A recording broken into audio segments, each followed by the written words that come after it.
Welcome to SR media. Chevella Ravi గురించి ఎవరికైనా తెలుసా?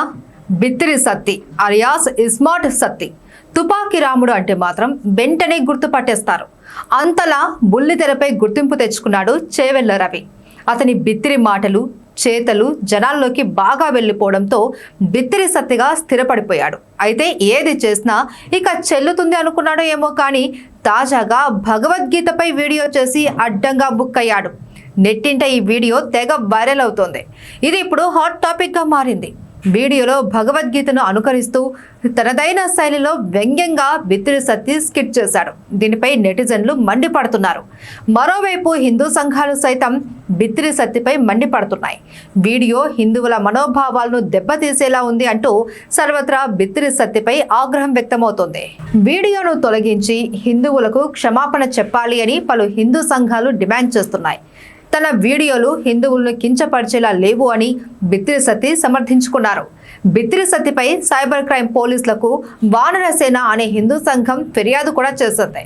కేసు నమోదు చేసి సైబర్ క్రైమ్ పోలీసులు దర్యాప్తు చేస్తున్నాయి. బుల్లితెరపై బిత్తిరి సత్తి తన వీడియోలతో ఓ స్థాయికి చేరుకున్నాడు. ఈ క్రమంలోనే ఎన్నో ఒడిదుడుకులను ఎదుర్కొన్నాడు. అయితే ఒక స్థాయికి చేరుకున్నాక మాత్రం ఎందుకో ఆ పేరు ప్రఖ్యాతులను నిలబెట్టుకోవడంలో మాత్రం విఫలమయ్యాడనే చెప్పాలి. ఆయనపై ఎన్నో విమర్శలు మరెన్నో ఆరోపణలు వచ్చాయి. ఇమేజ్ మొత్తం డ్యామేజ్ చేసుకునేలా వీడియోలు చేశాడు. వాటిలో భగవద్గీతపై చేసిన వీడియో ఒకటి. వాస్తవానికి హిందువులు అత్యంత పవిత్రంగా భగవద్గీతను చూస్తారు. అలాంటి భగవద్గీతపై వీడియో చేస్తే ఎంత జాగ్రత్తగా చేయాలి? మొత్తానికి తనదైన శైలిలో చేసుకుంటూ పోయాడు. పైగా భగవద్గీతను బిల్లు గీత అని పేరు పెట్టాడు. దీంతో రాష్ట్రీయ వానరసేన దీనిపై ఆగ్రహం వ్యక్తం చేసింది. సోషల్ మీడియాలో వీడియోను తొలగించి హిందూ సంఘాలకు క్షమాపణలు చెప్పాలి అని డిమాండ్ చేసింది. దీన్ని బిత్తిరి సత్తి సమర్థించుకోవడం మరింత వారికి ఆగ్రహం తెప్పించింది.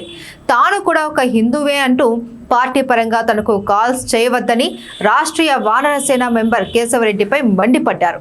నీకు చెప్పి చేయాలా, నేను హిందువును కానా అంటూ ఆగ్రహం వ్యక్తం చేశాడు. తనను ఇన్స్టాల్ చేయవద్దని, కావాలంటే కేసులు నమోదు చేసుకోవాలి అని చెప్పాడు. పైగా కొన్ని వేల మందికి నచ్చిందని, మీకు నచ్చకుంటే తానేం చేయలేను అంటూ నిర్లక్ష్యంగా బిత్తిరి సత్తి సమాధానమిచ్చాడు.